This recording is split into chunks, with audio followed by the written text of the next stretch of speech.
Good afternoon, everyone, and welcome to the November edition of Wild Wednesday webinars, sponsored by Apothecary Products and brought to you by MIPA and the other District 3 associations, including UMAP, PPAW, PPA Chicago, TISPA, OPA, and also some help from our friends out in Missouri, the Promotional Products Association Midwest. If you would like to get CAS credits for today's presentation, it's worth one CAS credit. There will be a survey at the end of the presentation that you should move to, which asks for your PIN number, and I will submit that to PPAI. If for some reason you have a problem with that, you can send an email to me, Paul Kiewit. My email address is paul@mippa.org, and just let me know what your PIN number is, and I can submit that to PPAI for you. Also would like to recommend that you mark your calendars for next month. December 17 will be our Wild Wednesday webinar when Lisa Horn will be talking about creating great content and some of the new rules of getting yourself publicity and getting known. And she's an industry expert at that, and so you're not going to want to miss that. Today's presentation, positioning promotional products as an advertising medium, or actually as the preferred advertising medium. The question is, what are we? We're much more than an imprint on an item. Are we an advertising medium? Well, the definition of advertising, that it's a form of communication intended to persuade an audience, which could be viewers, readers, listeners, or in our case, engagers or interactors to purchase or to take some action. We're much more than just a medium of goodwill. I think we fit the definition of an advertising media perfectly, and I think we are not only a great medium, I think we're like the perfect advertising medium. Our learning objectives today, I'm going to talk about the 4 criteria that define effective advertising, which is going to reinforce my argument that we are the preferred and the best advertising medium. I'm going to talk about the 3 factors that increase advertising retention and memorability. And this came from college courses on advertising. This is from the advertising world's point of view. And again, we hit those factors and just nailed them. I'm going to talk about the questions you need to ask your customers before recommending a product.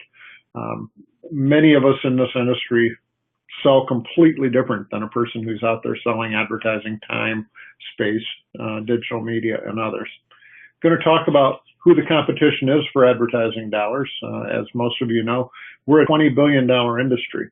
And rather than competing with the distributor down the street for your piece of that $20 billion, why don't we go after the $250 billion or $250 billion that advertisers are spending on advertising medium?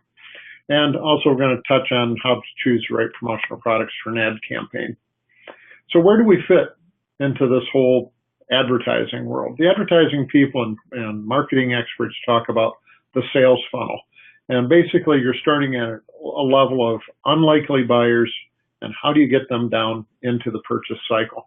And it really is a matter of going from very broad targeting down to very specific targeting. And we'll talk about targeting and promotional products in a moment. But when you really think about it, we're great at awareness. We're great at putting a calendar out there and on someone's wall with the name, and it reinforces that name day after day throughout the year. But as people get closer to becoming likely buyers, that's where we offer some real touches and really can start building relationship and get them to the point of not only considering making a purchase, but considering making the purchase for the promoted brand, and then right into the purchase cycle itself. So that's where we fit in that. A lot of this gets broken down into sales versus marketing, and marketing is higher up in the assessment, where we're getting that awareness, familiarity, getting people to form an opinion and then consider, and then moving into the sales cycle of intention, experience, and purchase.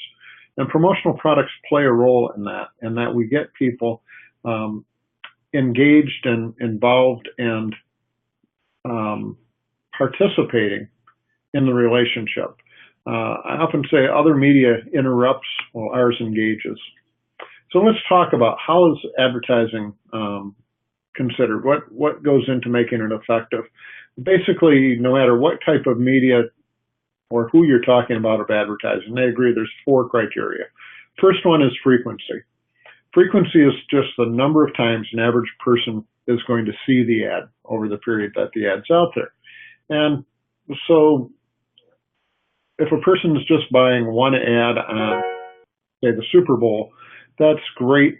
However, it's only hitting that person one time.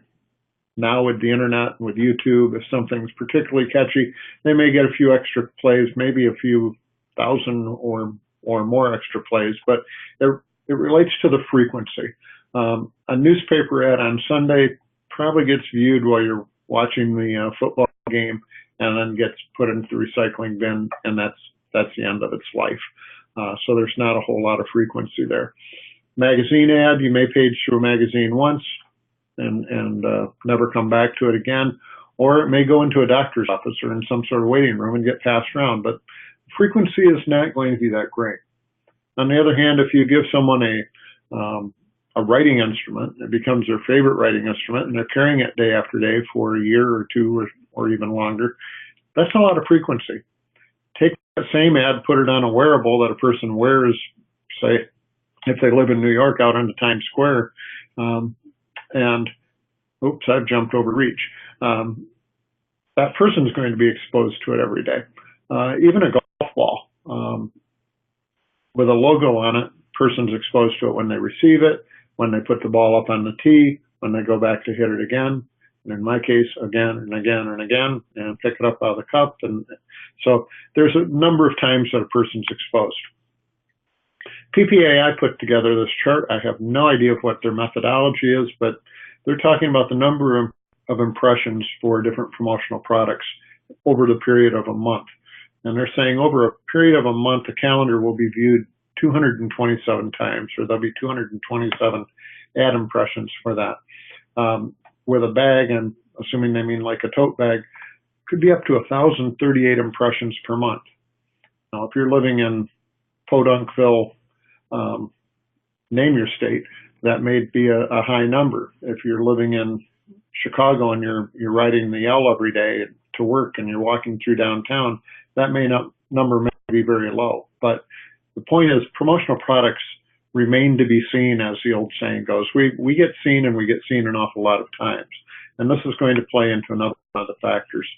I jumped ahead to reach, and reach is the total number of the target audience that's exposed to the ad. So in my first example of someone running a single ad on the Super Bowl, yeah, it's a single ad, but it's reaching billions of people. A single ad on the Academy Awards show reaches billions of people worldwide. And so it's got a very broad reach, but very possibly not so much frequency. So it gets exposed a lot. In terms of reach, we're pretty targeted. I would say of the criteria measuring advertising media, if there's a low point for promotional products, for the most part, our reach is pretty much exposure to a target audience and not to a broad shotgun type approach.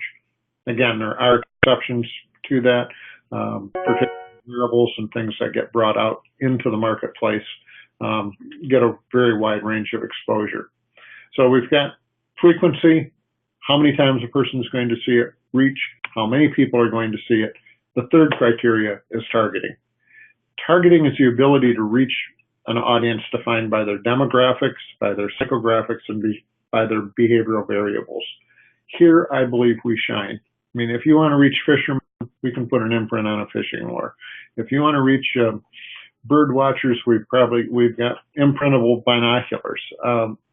You name a person's interest, that's what we're about. A lot of times, products that were first retail come into the market through us. So we're extremely targeted. We can reach people by the things that they care about, the things that they love. And so I think targeting is probably our strongest of the three that we've discussed so far. And the fourth he said, jumping ahead of his slide, still going to targeted, is the fact that we can reach very specific audiences, seniors, kids, everybody in between. The fourth is the cost per impression.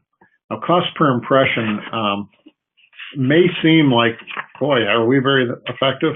But as I pointed out with our frequency is such that our cost per impression is extremely low. And all of the media use this. They're called measured media because they measure it. It's usually referred to as CPI, cost per impression. Sometimes it's referred to as CPM, the M standing for 1,000, so it might be cost per 1,000 impressions. But you basically get your cost per impression by taking the dollar amount, which is the advertising cost, divide that by the number of impressions. So let's think about it.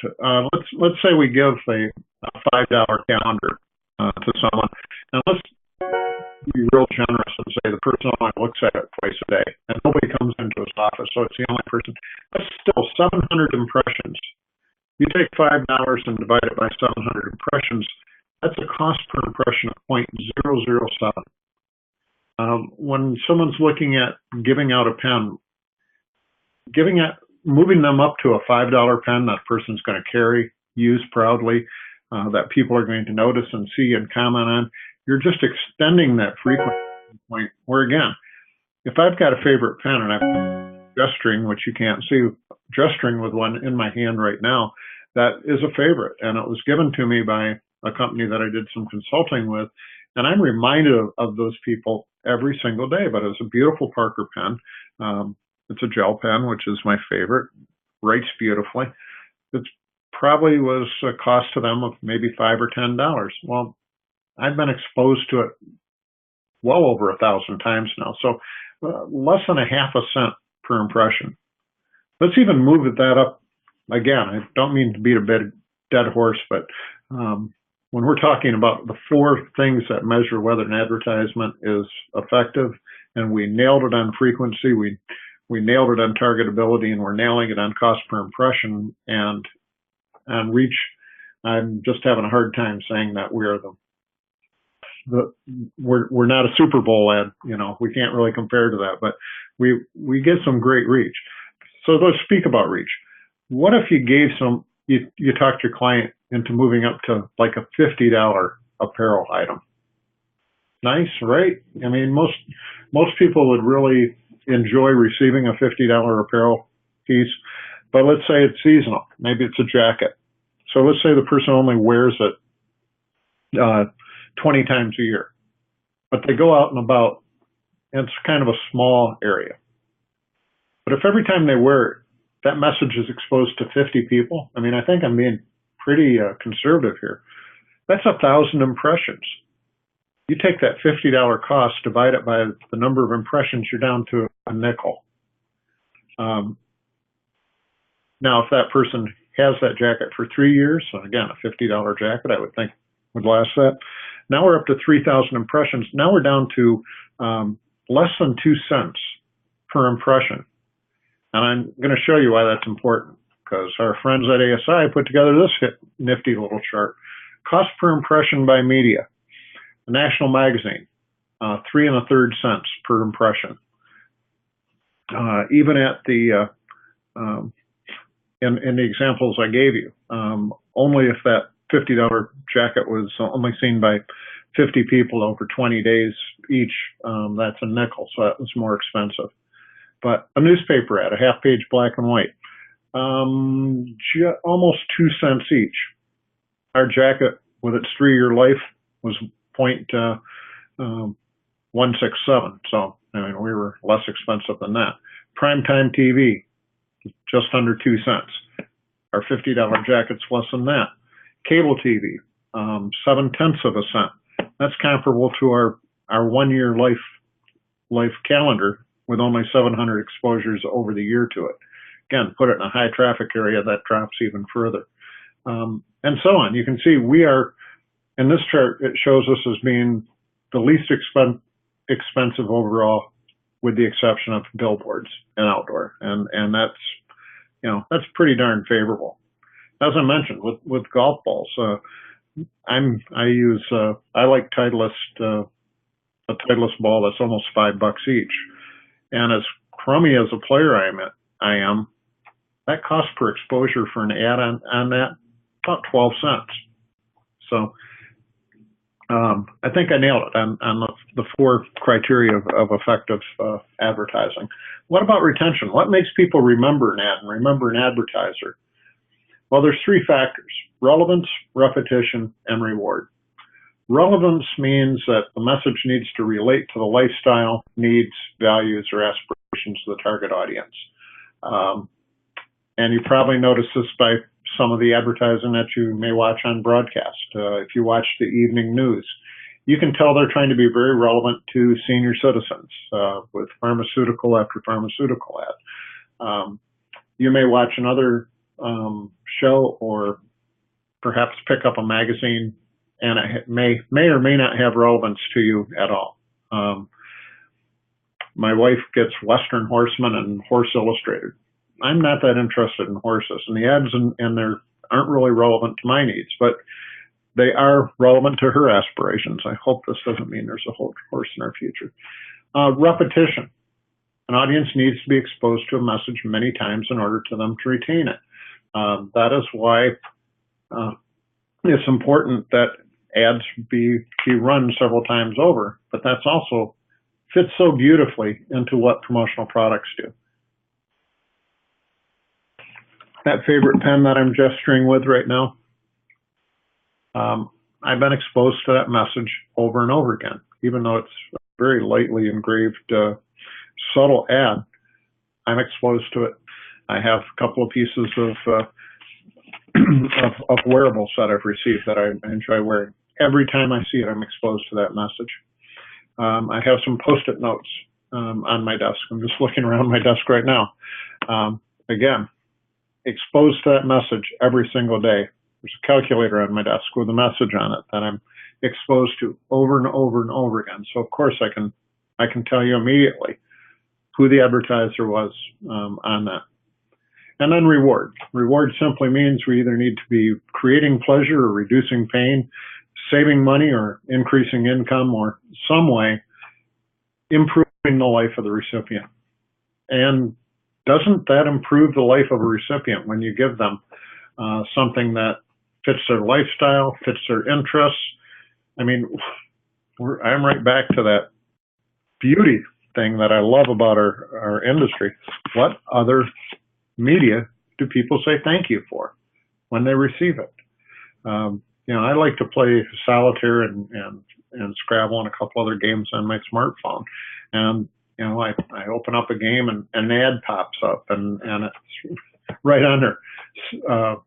This ad, you can skip this ad in 10 seconds in a countdown clock. It's just like, when can I get past this? When can I get away from this ad? Whereas with promotional products, people thank you for it. So reward is just built into what we do.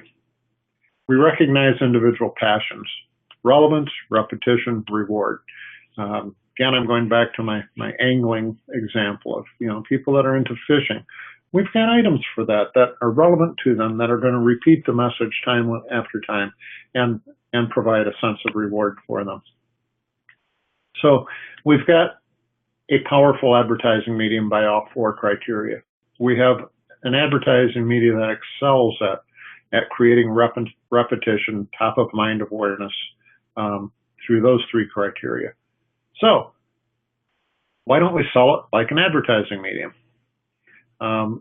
So many of us are still selling stuff when we have got a very powerful advertising media in our hands.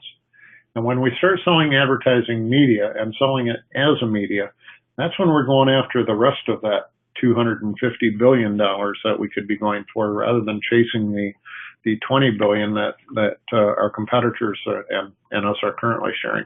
In other words, let's make the pie bigger and all of us have a bigger piece of it. So remember this: you're not selling a product. You're selling a solution. You're selling your client a way to communicate with their audience. Not only just communicate, but to relate and to create a relationship. When I hand you this pen, it's the beginning of a relationship. No other media can touch that.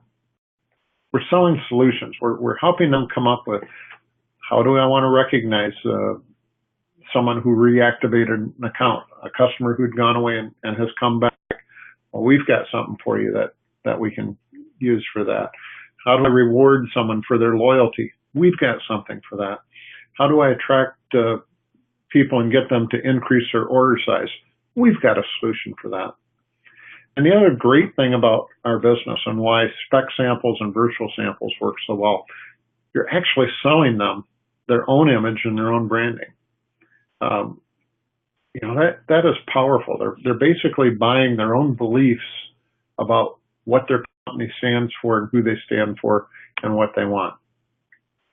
I say if you want better answers, you need to ask better questions. Most of us have 3 questions we ask, and they're usually not the right 3. Here's a better way to start. What are your objectives? Asking that, particularly if you've been totally a product salesperson, when you start turning around, you've probably got more self-doubts about that question than the person that you're asking it to. The person you're asking to is probably going, wow, this person's really interested in helping me solve a problem. This person really wants to help me get to where I want to go. In your mind, you're going, he's probably wondering, why in the world am I asking that? Am I being nosy? Get over it. You're a professional. Sellers of other media start out with that question. What is it you want to achieve? Second question is, who do you want to reach? If they want to reach new parents with children under age 5, that's going to send you in a totally different direction than if they say they're trying to reach empty nesters whose child just graduated from college. And I like this third one. How do you want to make them feel? When it comes down to the recipient, the person receiving the advertisement, and in this case, it's tangible, but how do you want to make them feel? How do you want to make them feel about your company, about doing business with you, about your cool factor or your conservative image, whatever that image is? How do you want to make them feel? And to find out what your customer needs, you need to ask the right questions. Another great question that I always used was, what was your most successful advertising and marketing campaign so far? Usually when you're talking to a person who's bought advertising and who's been involved in the marketing process, they have something that they really enjoyed. It may be someone else's. They may say, man, that Old Spice campaign was pure genius. Or it may be, back in 2005, we did this campaign and they'll tell you about it. You'll be able to tell from their excitement where their hot buttons are. This gives you all of the ammunition you need to come back with a great proposal and touch on them. But I warn you, also ask the second part of that question right there. What was your worst? It's really good to find out what didn't work for a customer, where they really felt embarrassed, where perhaps they even put their career on the line. Because believe me, you don't want to come back all excited with a great proposal for something that they already tried that's bombed. So it's good to find out where the bombs were. Find the pain and be the aspirin. What's the biggest barrier to achieving your goals? These are deep questions, and sometimes it's a little scary when you're asking them because there'll be that silence. Get comfortable with the silence. It means they're thinking, and they're thinking, wow, maybe I'm not the smartest person in the room. Maybe the guy asking me the questions is. It'll make you look smart to be asking them, what's the barrier to achieving your goals? But ask it with the intention of find them. What keeps you up at night is almost cliche, but for a lot of companies and a lot of people in a marketing advertising role, they do have some problem that's keeping them up at night. So however you phrase it, I still find it's a good way of putting it because everybody knows what you mean when you say what's keeping you up at night. It may be that Walmart's coming to town and is building across the street, and what effect is that going to have on them? It may be that they're having a big shift in the generations and their customers, they used to know who they were. Now they don't understand them. That's keeping up a lot of distributors at night. And what's your biggest struggle with your top accounts? I mentioned that retailer out of Arkansas. For many of the companies I worked with that were dealing with them, their biggest struggle with them was they're asking me to cut my price again. They're asking me to cut my price again. Whatever that is, if you get a handle of what they're trying to achieve, it's going to help you come up with the right solutions for them. And there's 3 questions I ask you not to ask, or at least not during the initial presentation or the initial meeting. I usually went in with just a pad folio and a pen on initial meetings with customers, totally to do fact finding and ask and get a good background and ask them where I could learn more about their company. I would look around and see what trade publications they subscribe to. I would ask them what trade shows they attended and participated. And with Google and the internet and everything we have in our hands, you can do a lot of research about what a company is about.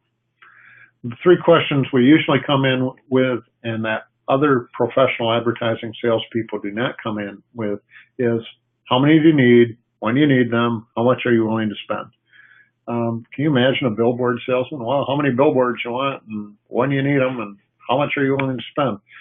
That's not going to create a great sense of, wow, I'm really dealing with an ad pro. Our medium is a very relevant medium.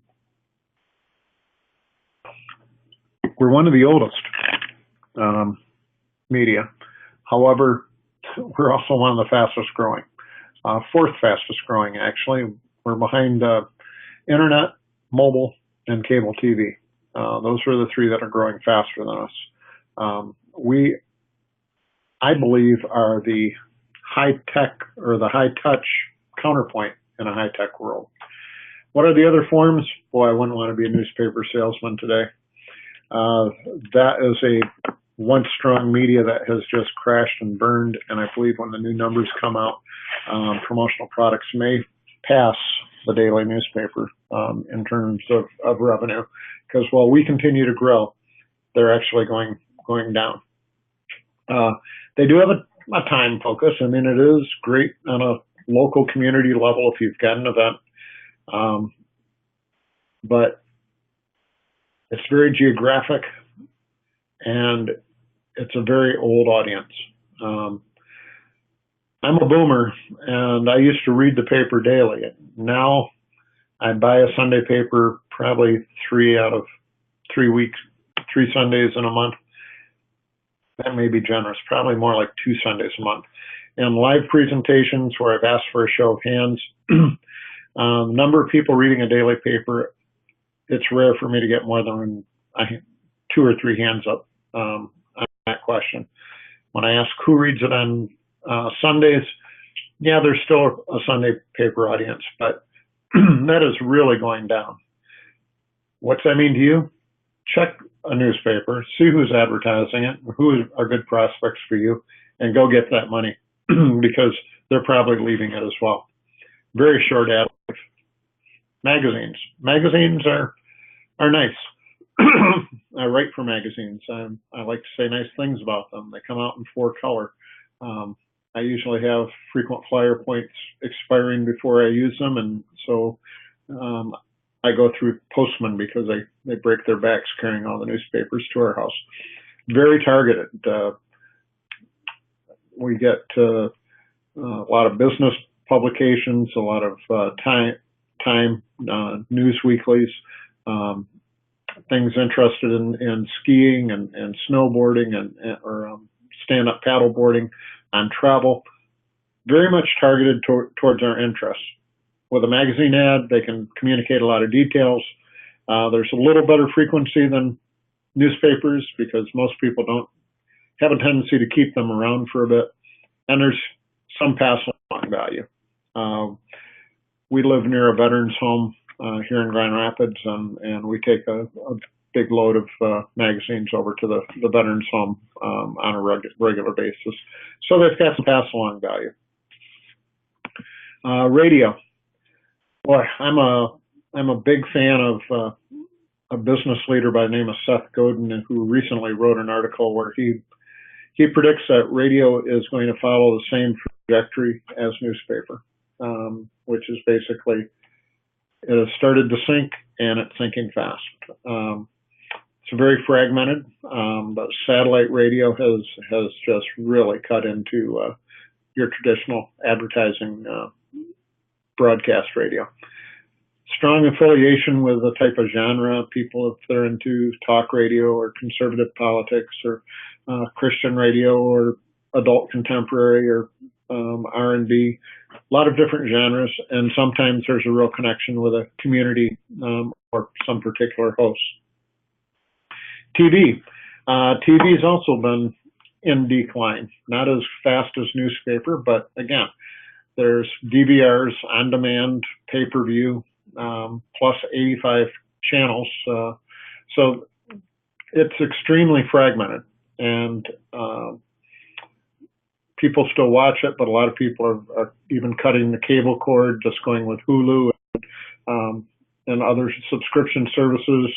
My Amazon Prime membership allows me access to thousands of movies. People are just moving away from the advertising-supported television. And again, opportunity for you if you've got clients that are using TV. Cable, as I mentioned, cable is actually still growing. That's because it's pretty inexpensive.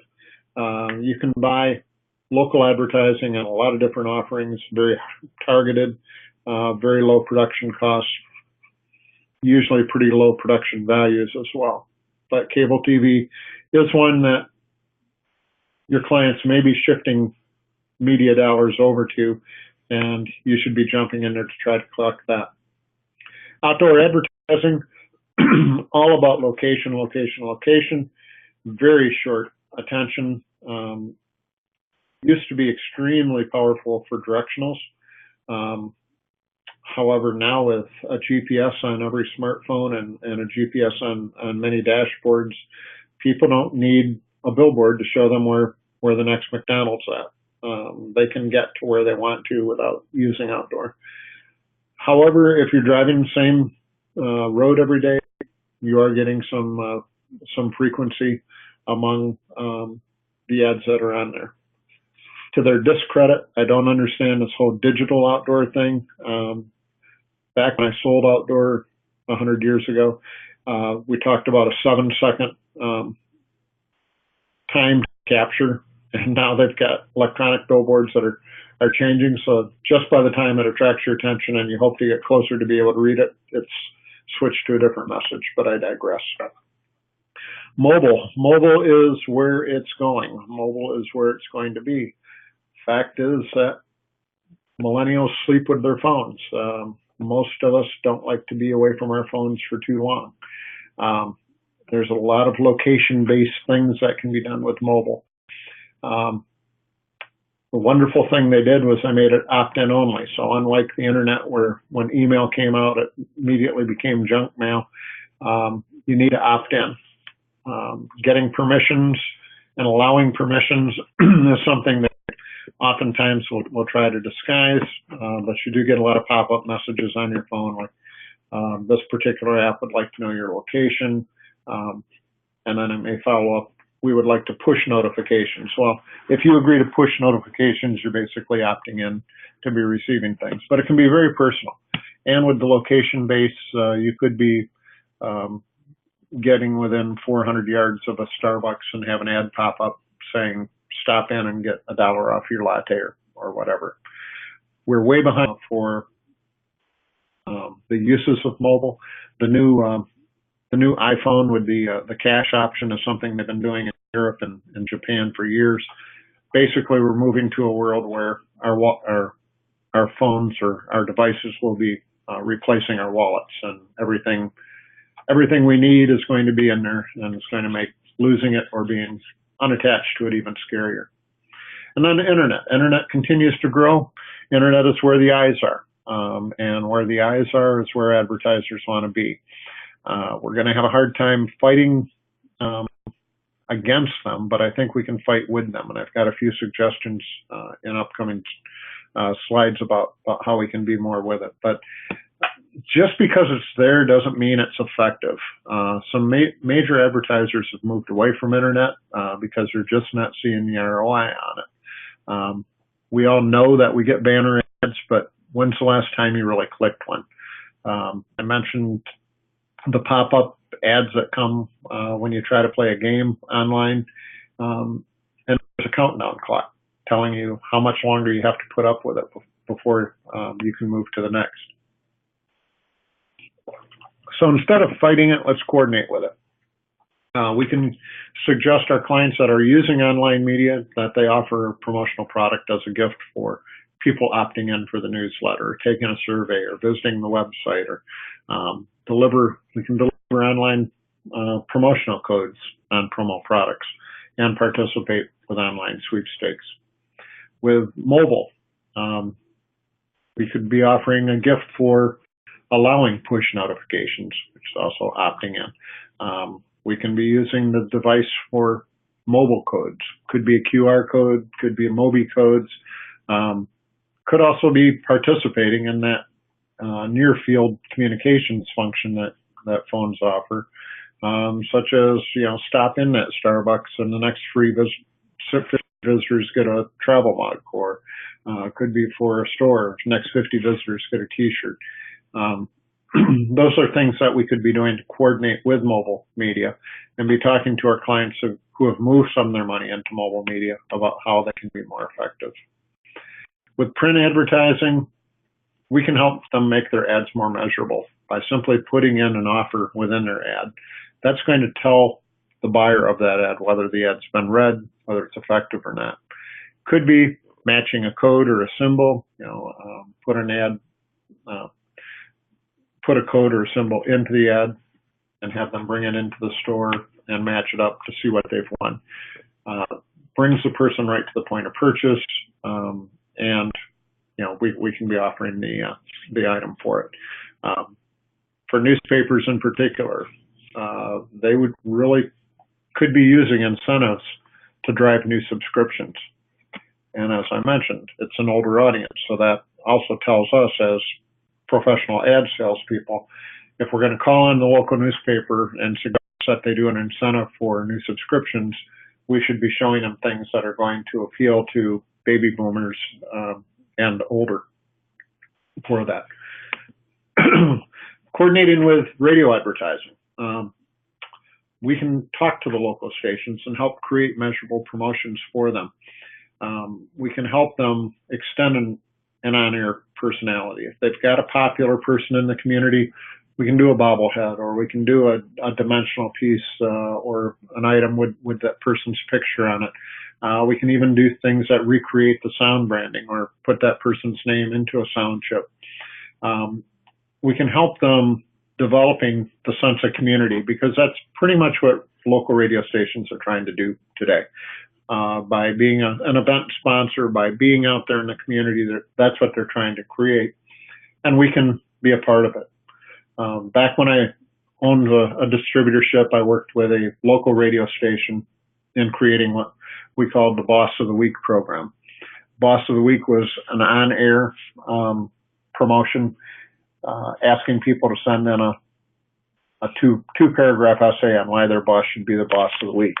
The winner received a 501 party on Friday at a local restaurant.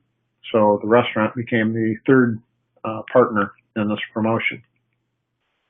The restaurant bought ads, which helped the radio station, but they also got a lot of free mentions and free publicity because of this promotion. Excuse me.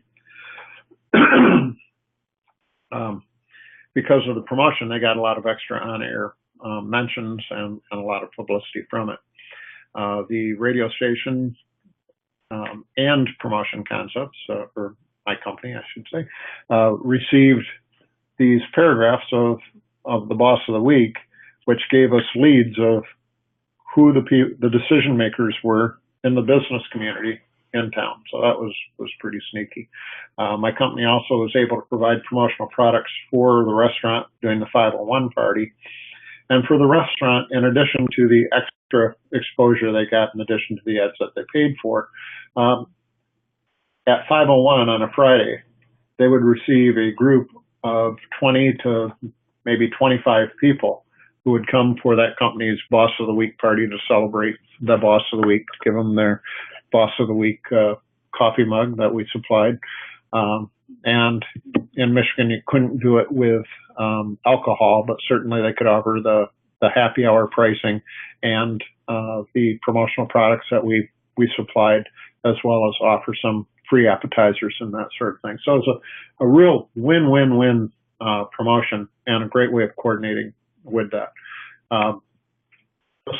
Something that is probably still doable today in your local market, because I'm sure your local radio stations are looking for ideas. Coordinating with outdoor. A lot of times the image on the outdoor would go great on a promotional products.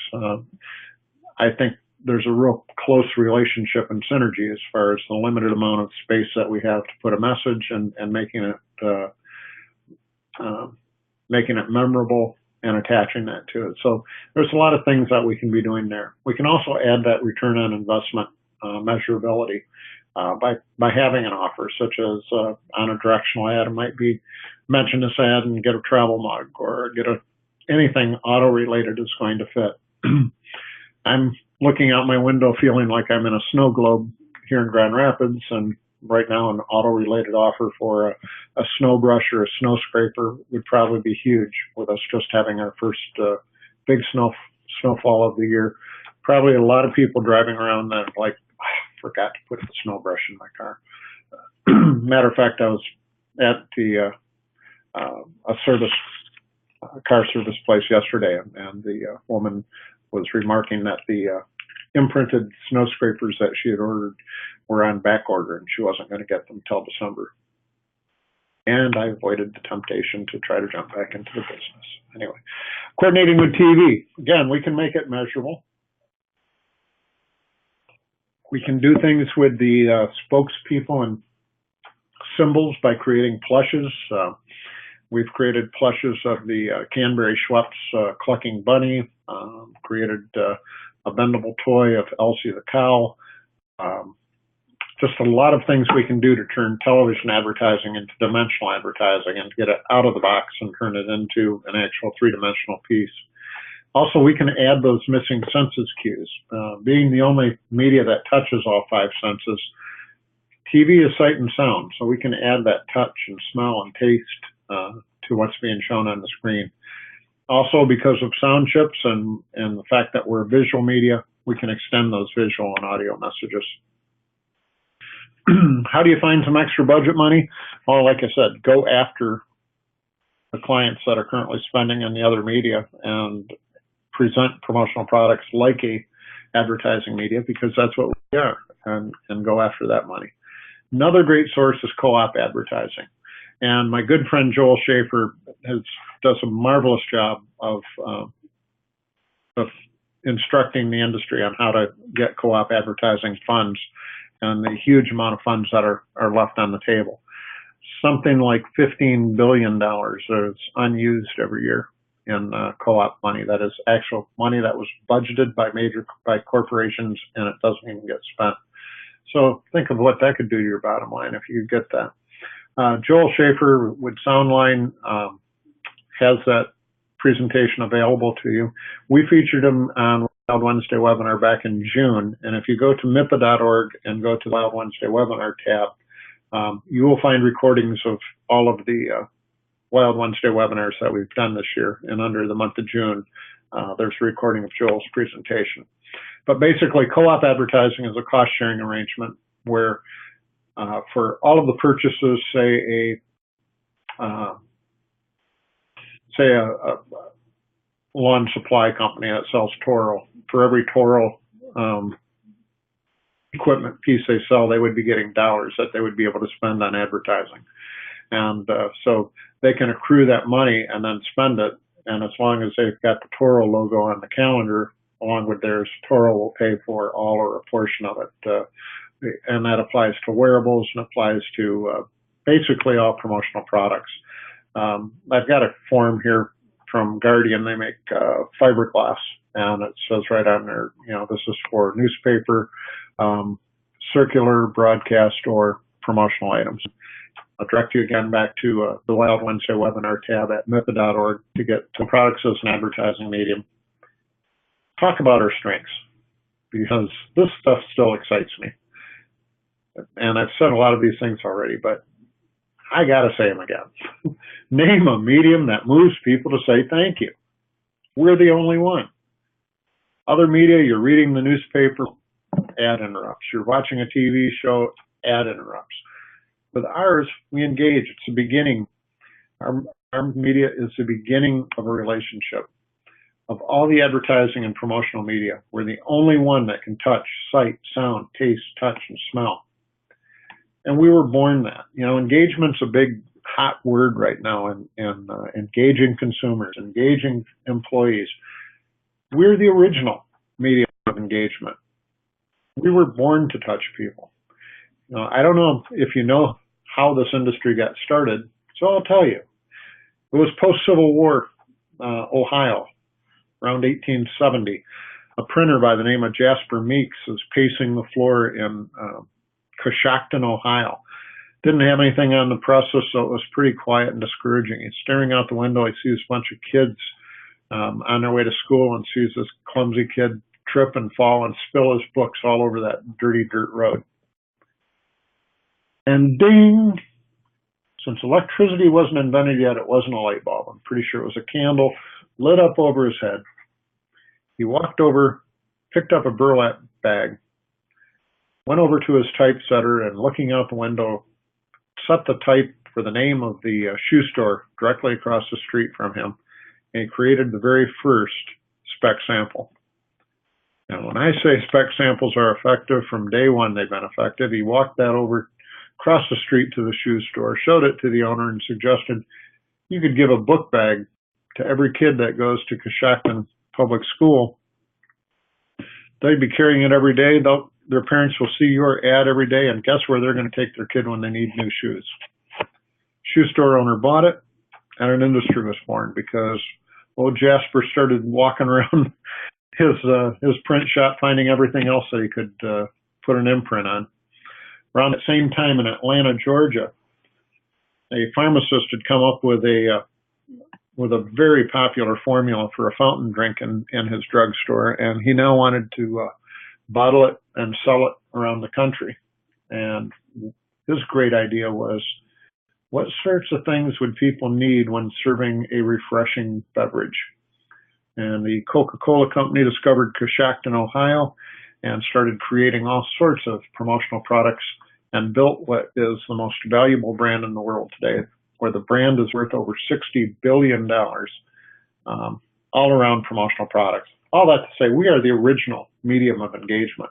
We build brands, just like we built Coca-Cola.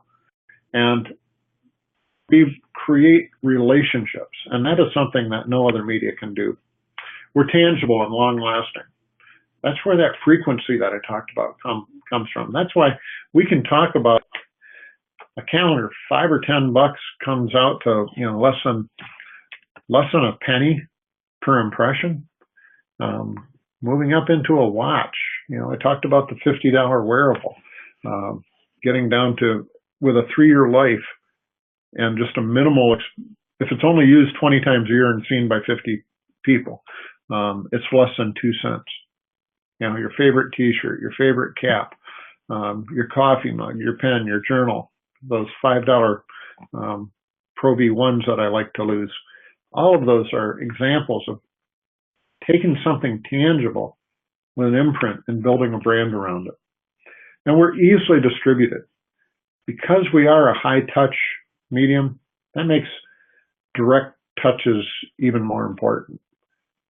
Direct mail is an extremely powerful way to use promotional products and to get an advertising message across in-store, either through demonstration or through what's called near-pack premiums, where the promotional product is actually put on a display and given out in the store.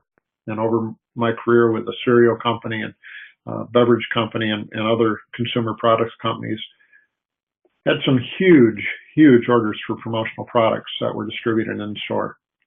Of course, all of you are familiar with trade shows. Direct mail and trade shows are the two biggest distribution points of promotional products and trade shows. Great way to engage a person, to get a person talking, to get a person to stop at a booth, person to person. And we are, everyone knows that the most powerful form of advertising is word of mouth. And nothing facilitates word of mouth like a promotional product. People don't generally just start talking about an advertiser. However, we will get stopped and say, wow, that's a really cool shirt. That's a really cool logo. Wow, where'd you get that cap?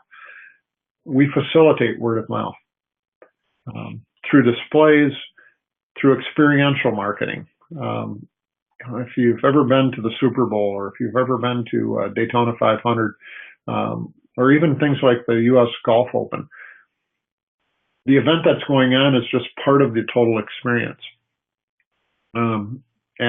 At Daytona 500, you can have virtual experiences of changing a tire and being in a pit crew, or of driving a car, and all of those facilitate the distribution of promotional products.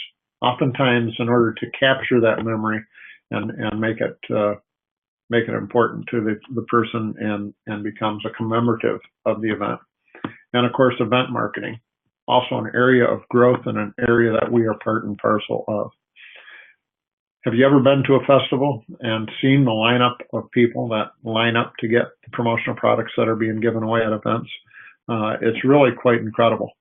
It also reinforces what's happening in terms of the generational factors that are out there today. A lot of people are going, how do we reach millennials? How do we reach the 18 to 35-year-old males? Promotional products. Millennials love promotional products. It's proven. They love the stuff. It's because of that generation that have come to accept swag, though I still don't really care for it. So event marketing is a great way to do it. We complement other advertising media. We can help bring other advertising media to life and extend memories of positive encounters with a brand. When we get something after having a great experience with a brand, we tend to treasure the item.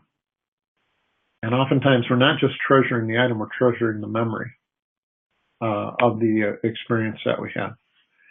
We can be so creative. And that's what I love about this business. One of many things that you may have noticed by now. But we are so creative, we can turn anything into a promotional product and really drive home a theme and make an impression. On the screen are a couple of samples of things that were done that were mailed out to movie reviewers around the country with the major newspapers to get them interested in the movies before they came out, so that they would put out a review and get publicity for the movies ahead of time. It's not what a product does, it's what a product means. And that, I think, is critically important when we talk to our clients about promotional products. It's not the features and benefits so much as it is what is the feeling that the person's going to be left with. How are they going to feel about receiving something from your company? And when you think of, say, the Lance Armstrong yellow bracelet for Livestrong, that was just a little piece of yellow silicone. It meant so much more. It meant challenge. It meant change. It meant conquering cancer. It took on a meaning and life of its own. Promotional products create tangible memories and meaning. We help fire that passion and inspire people. And the fact that people accept a promotional product, use it daily, and will display it and share it, all shows a very strong affiliation and a belief in a company.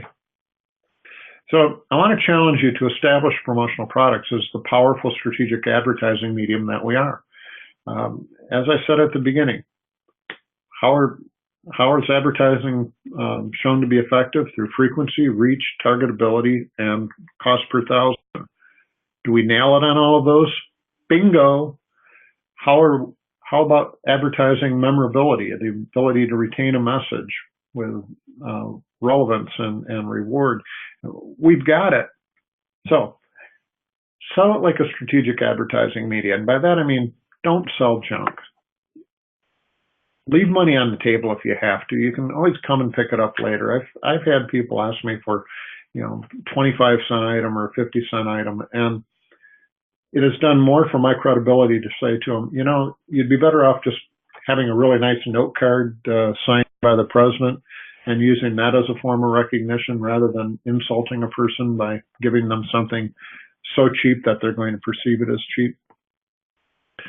For myself, I based my career on coming in with a notebook and a pen and then coming back with a plan.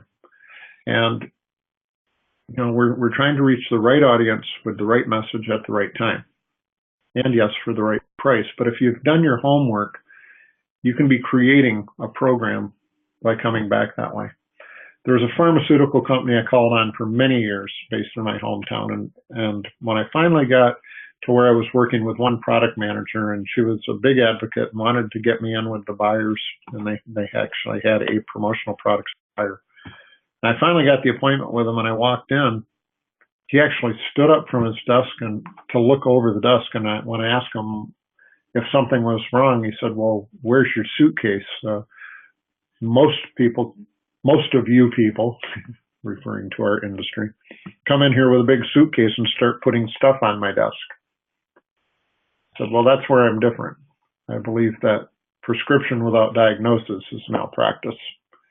And yes, I did end up getting the pharmaceutical account, but it was a totally different way of approaching it. And I think if we approach our clients with, what's your problem? Let me come back with a solution for you. They're going to have much more respect, and they're going to know that you're just not out there trying to make a sale. You're out there trying to solve a problem and be able to explain why your solution can solve your problem. I mean, you really need to think it through. People don't buy advertising just because it's cool, generally. They're looking for a return on investment and a solution to their problem.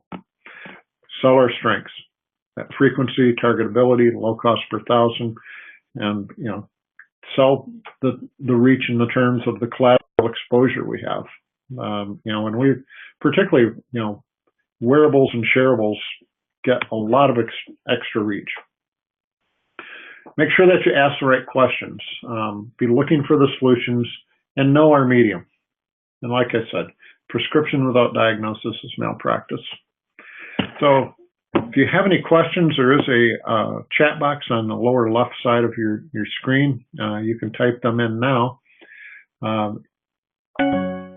You can add your PIN number as you check out, and I will make sure that you get CAS credits for it.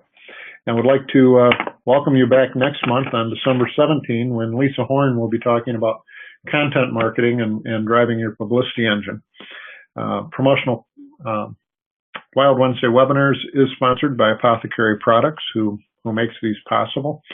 And once again, thank you all for attending. And if you want a copy of the presentation, you can also click the button on the left-hand side to download a copy of the preferred medium presentation.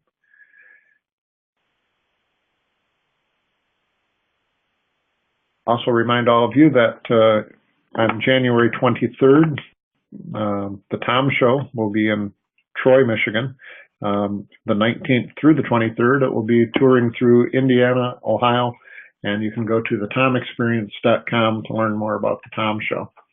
I'm going to be speaking in Las Vegas at the PPAI Expo on January 11. I'll be presenting how to put together a marketing plan, which is a 3-hour-long workshop. On the 12th, I'll be presenting the new rules of marketing in the afternoon and the CAS required courses, presenting this presentation live from 9 to 10. So once again, thank you for coming today, and look forward to seeing you on, speaking with you soon. Have a great day. Bye-bye.